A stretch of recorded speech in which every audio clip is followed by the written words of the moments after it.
талкуучусы Шакир Илгизар Асхатович, Шоша университетінің үлкен оқытушысы, физика лабораториясыны беру, аларның темасы «Эфир и материя во Вселенной» деп аталады. Рахмет. Рахмет. Сөйле Илгизар Асхатович. Бисмиллахир-рахманир-рахим. Аллах сүзләр белән башлыйганда җиңелрәк булыр. Бу сораулар гади генә түгел, җәмәгать. Мин Әмир Сулеймановичка да сорау бирдем аның эфир мәсьәләсе буенча. Мин менә иң беренче эфир тора, материя тора во Вселенной.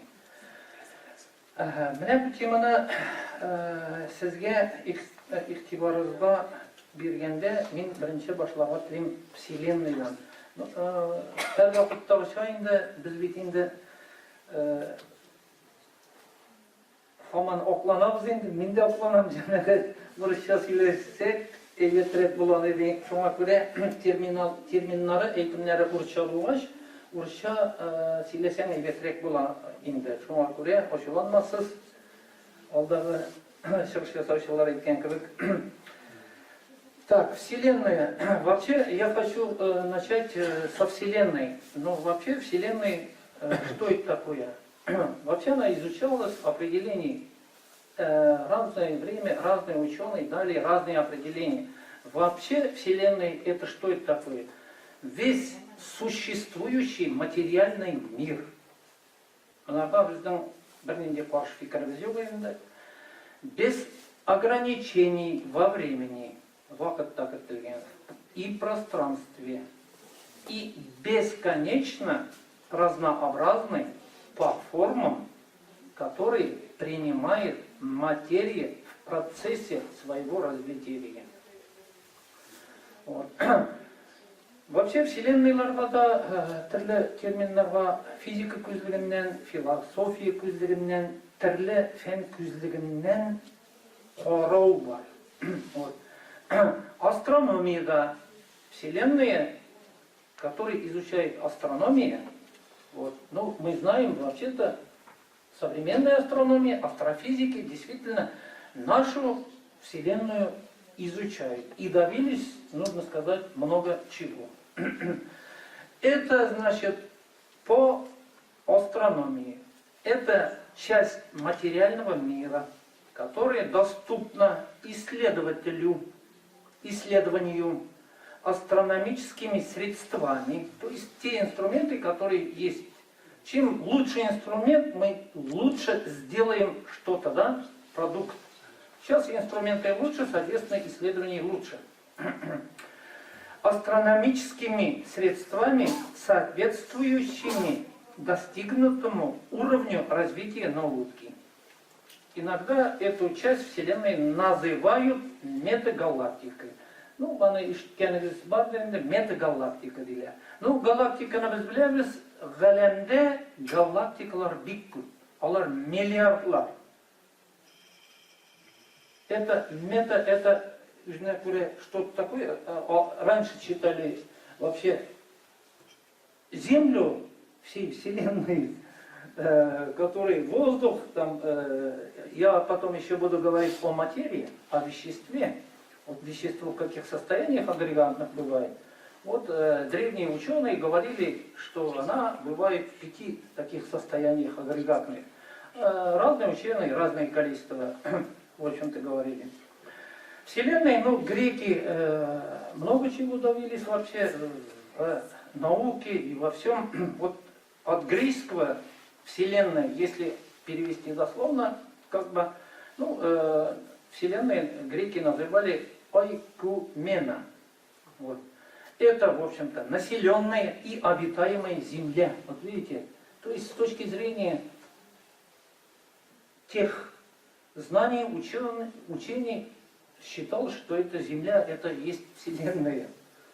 Потому что Земля огромная, а человек, она очень маленький. Получается, не было инструментов, тех, которые могли бы исследовать. Ну, мы тоже ограничены в своих инструментах, и вообще мы ограничены. Можем исследовать ограниченное только количество всей этой Вселенной, оказывается. Есть так называемый, я предыдущий, раньше еще выступал, говорил, что есть горизонт событий. Дальше этого горизонта мы не видим, на Земле то же самое есть. значит, соответственно, и космос, Вселенную мы дальше этого горизонта, черты мы не можем увидеть при всем желании. Вот такой есть. Вот, значит, эта Земля, все существующее, всеобъемлющее мировое, целая тотальность всех вещей. Смысл этого термина многозначный определяется концептуальным контекстом. Вот этим все сказано. В каком концептуальном контексте, в каком контексте говорится, так и принимается. Вот, ну и Вселенной есть рисунки, к сожалению, презентации я подготовил, очень много различных теорий о Вселенной, об этом не буду. О Вселенной в прошлом году мы в своих выступлениях затронули вопрос возникновения Вселенной. Это было сказано о возникновении уже, о Вселенной, о многих вещах в Коране сказано. Я это повторяться не буду, то, что было сказано в наших выступлениях прошлого года. Вот. То есть ссылка есть. И дальше. Ну, мы говорили о Вселенной, это все, что нас окружает. В этой Вселенной, когда возникает вообще Вселенная, тоже по диаграмме интересно, как же она возникла. Ну, по теории возникновения Вселенной, она была в маленьких, очень маленьких размерах, примерно размер атома и размер Вселенной, если сравнить, и она буквально взорвалась как бы, то есть начал расширяться. Мы еще тогда говорили в прошлом году, что причиной этого является Аллах, Бог Всевышний, Творец, мы говорили. И вот в самых началах, в общем-то, 10 минус, ну это лучше в наносекундах, наносекунд это 10 минус 9 степени секунд. Это очень маленькая величина времени. 0,1 тысячная наносекунд времени, вот в этот момент уже начали первые элементарные частицы. Этих элементарных частиц очень много, более 100, о них я тоже вкратце, когда буду говорить о веществе, о массе, буду говорить. Вот, начали формироваться, потом где-то 0,1 миллисекунда. В этот момент, миллисекунда это тоже очень маленькое время, начали формироваться первые нейтроны, протоны, это из группы адронов, электроны всякие, тоже элементарные частицы. Потом уже потихоньку начало формироваться из этих элементарных частиц ядра, атомы, молекулы и так и далее. Образовались первые химические элементы, гелий, водород, и потом из них они начали сгущаться, и потом через миллиарды лет считается, что возраст нашей Вселенной 13,7 миллиардов лет. Вот мы сейчас видим то вокруг себя, то, что было создано в течение 13,7 миллиардов лет. Вот. Вот такие, вообще все это интересно, конечно, вот на этом только выступлении все невозможно. Я и так, по-моему, задержался тут в этом Вселенной. Материя. Материя от латинского, что это такое? Материя это вещество вообще-то, да. Вот в физике одно из основных понятий, вот эта материя, вещество, это общий термин, определяющий множеством всего содержимого пространства, времени и влияющий на его свойства. Является объектом изучения физики, где рассматривается в качестве независящей от разума объективной реальности.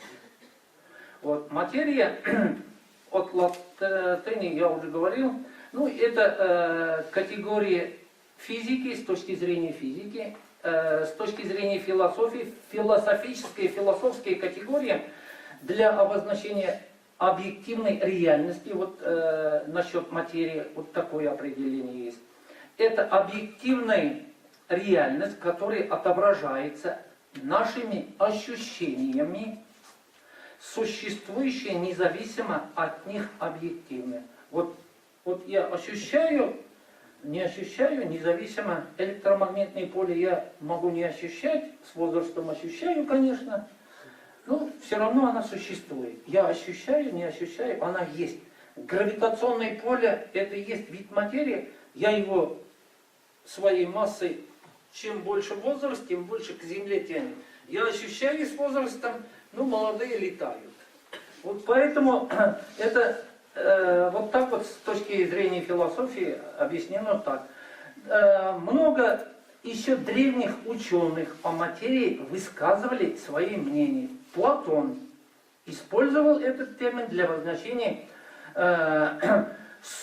субстрата вещей, противостоящего их идее. Аристотель признавал, что объективное существование материи, то есть тогда еще они признавали, что действительно она существует объективно. Он считал, что вот эта материя, она никак не может уничтожена, никак не может быть сотворено, то есть это Аристотель был истинным материалистом. А мы говорим, что Бог создал, Аллах Та'аля создал.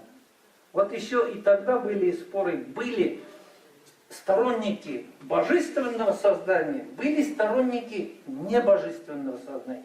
То есть это спор вечный. 2000-3000 лет тому назад спорили и будем спорить через 10 тысяч лет об этих вопросах. Потому что Вселенная до конца распознать невозможно. Она непознаваема. И в Коране это сказано. Вот. Ну и много высказываний вот таких ученых, древних ученых, философов, естествоисследователей. Вот.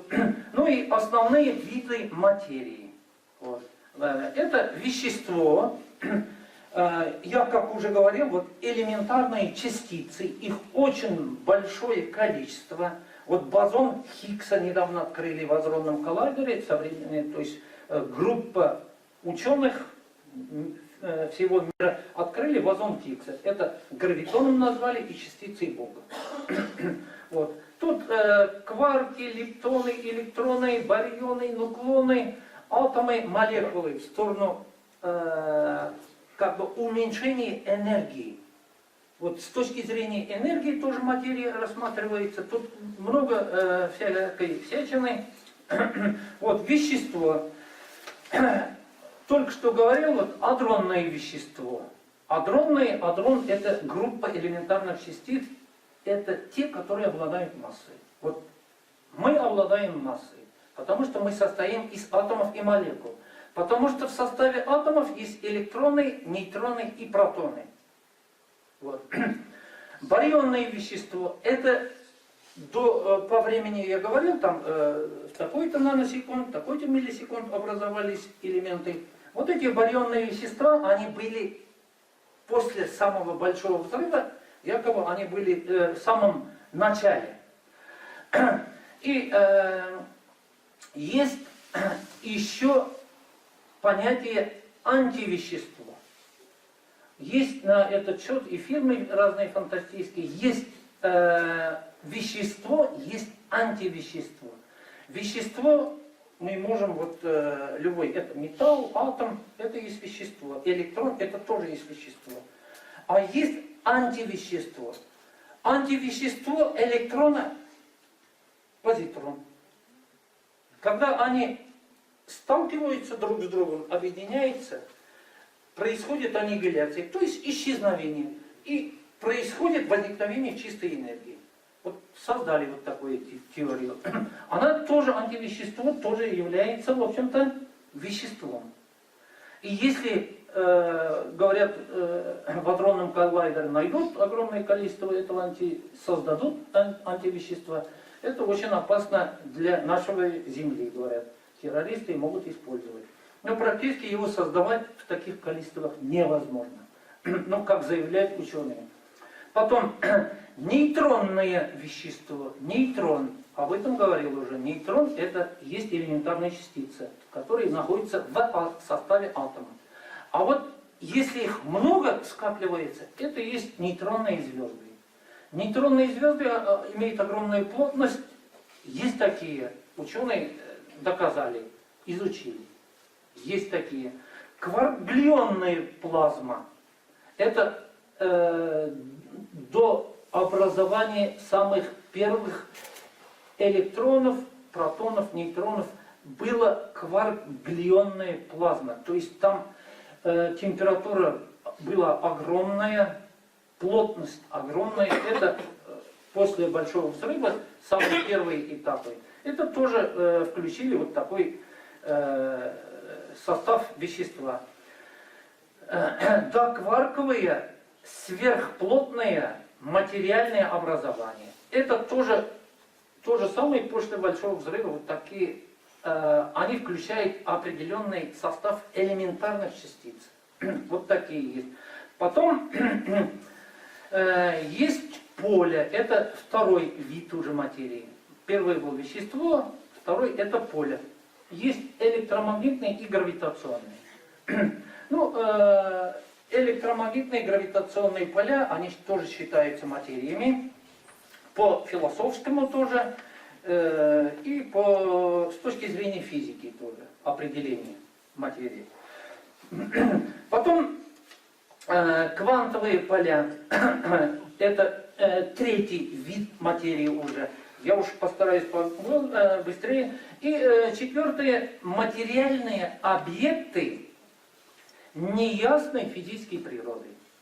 Есть такие, оказывается, материи, такой материи. Это темная материя, это темная энергия. Она тоже является, в общем-то, как бы веществом, ну, непонятной формы, необъяснимой. Поэтому их включили материальные. Они являются как бы материальными объектами, но они не имеют неясной физической природы. Непонятно. Их изучить невозможно. Потому что мы материю можем изучать, потому что она излучает свет. Может излучать свет.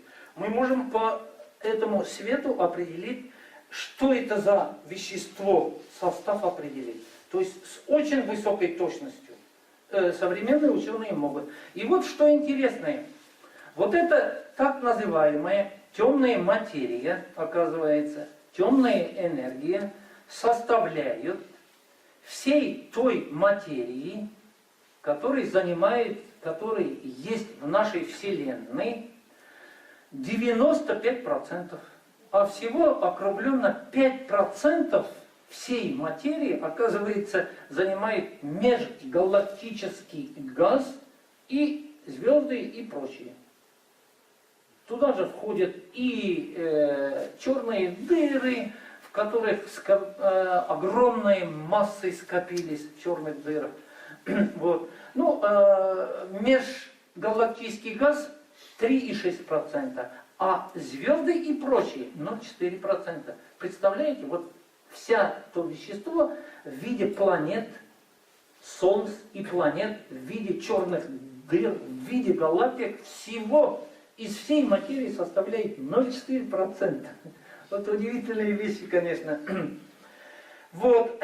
Ну и классическое, то, что нас в школе, чему учили, классическое вещество, мы с вами все знаем. Оно бывает в разных агрегатных состояниях. Это газообразный, газ, что такое мы знаем, воздух, которым дышим, жидкость, вода, пьем. Твердые кристаллические состояния, это лед. Вот. Ну и еще бывают твердые аморфные, твердые жидкие кристаллы бывают. Ну и еще бывает плазма. Плазма это четвертое состояние в большой группе. Ну и пятое состояние, как утверждают ученые, это и есть эфир. Да. Вначале же слово. Да, вначале, да. Вот Амир Сулейманович говорил, вот есть эфир, есть противники эфира, есть сторонники эфира. То есть с античности идет, все время этот спор идет. Вот тоже хочу, у меня время как? Чуть, 7 минут, ага. Вот, в общем, еще в древности говорили, обсуждали о космосе, о вещах разных. Вот Платон в диалоге, Платона мы знаем, философ, да, ученый, естествоисследователь, в диалоге Тимей сообщает, что Бог создал мир из эфира. Вот. Лукреций Кар в поэме о природе вещей. Это в школьной физике про него есть, но есть физики, которые по специальной программе изучают именно к Лукрецию и его высказываниям, его принципы широко как бы доводятся до детей. Говорят, что его взгляд его взгляд на природу вещей намного проще, намного просто, чем взгляды других физиков. Поэтому некоторые его, в общем-то, по его программе, как бы, его мнение высказывает детям, показывает. Вот, по поэме о природе вещей упоминает, что эфир питает созвездие. То есть светила состоят из сгущенного эфира. Иначе, ну и много, Анаксагор, по мнению, эфир похож на земной воздух, но только более горячий, сухой и разреженный. Демокрит тоже, Аристотель высказывали. Ну вот Аристотель говорил, что эфир является пятым элементом. Вот. Ну и дальше Рене Декарт, вот, Декартовая система координат. Тоже вот интересно. Да? Ага. И сейчас буквально минуту, наверное. Невидимый эфир Декарта заполняет все свободное от материи пространство Вселенной. То есть высказывался Декарт, многие ученые объясняли, еще Эйнштейн тоже высказывал. Есть специальная теория относительности и общая теория относительности Эйнштейна. Об этом кто-то знает. Первоначально была создана специальная теория относительности. Вот понятие эфир, природа эфира относительности. Ну а по общему теории особо не входит. Эйнштейн, он, в общем-то, что говорил? Ну, еще Менделеев тоже, его мнение есть насчет эфира, вообще тоже интересные. Эфир и гравитация, вот такие вот есть. Я вот про Эйнштейна скажу его идею и все заканчиваю.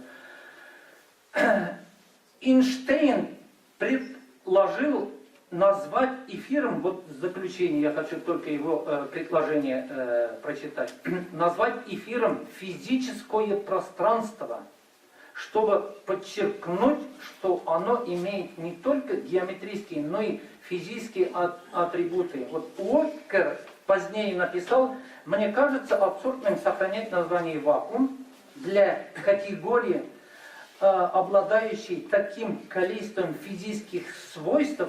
А вот исторический термин эфир как нельзя лучше подходит для этой цели.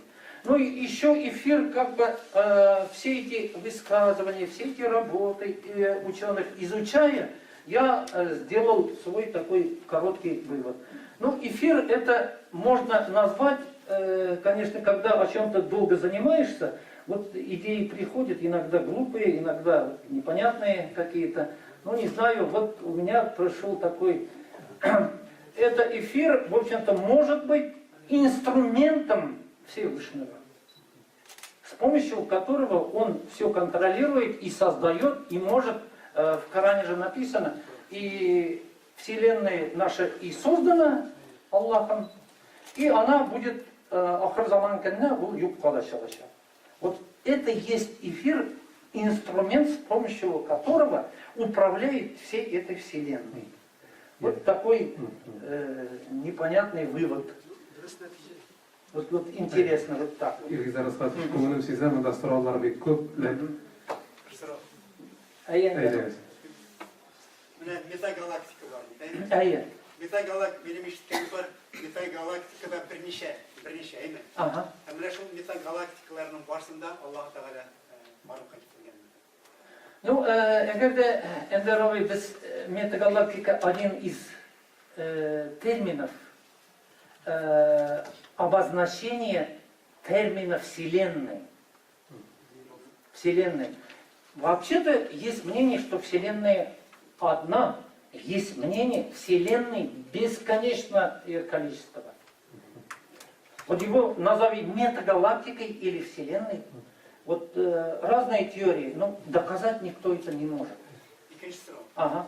Менә темная Материя. энергия дидегез. Ага. Темный энергияны менә сихерчеләр шул темный энергия белән шөгыльләнәләрме? Юг Эндеровый, ол сихерчелер не белән бәйләнмәгән, темной энергии, откуда его получили, и главной темной энергии занимает больше, чем даже темные материи. Откуда пришли к наличию в нашей Вселенной темной энергии? Пришли к этому выводу из-за того, что наша Вселенная ускоряется с ускорением. То есть, это если мы берем резину такую, начинаем расширять, получается, на нем предварительно делаем отметки, и расстояние между точками увеличивается. А расстояние вот этой точки и этой точки быстрее увеличивается. То есть простые законы физики, скорость v равняется s делить на t, отсюда знаем, что скорость переменна. Скорость, оказывается, увеличивается. Если скорость увеличивается, значит есть ускорение. Вселенная наша пришли, знают, это Хаббл доказал, расширяется, поэтому говорят, что вот что-то должен, причина-то должна быть. Вот и все. Рахмет, Илгиз Расхатович. Biz Rayfambrech tutarlıydı. Şu an Rayfambrech'e söz veriyor da. Sıkılmışsa. Yolda devam ederiz. Arkadaşlar. Arif Вот в философии есть понятие, значит, Вселенная, универсум, бытие. Три понятия. Вселенная определяет как куда вселен человек. То есть это единственное число. Нельзя говорить много вселенных. Нельзя говорить наша вселенная. Вселенная, она и вселенная, вот где мы живем. Это вот первое такое. Второе, значит,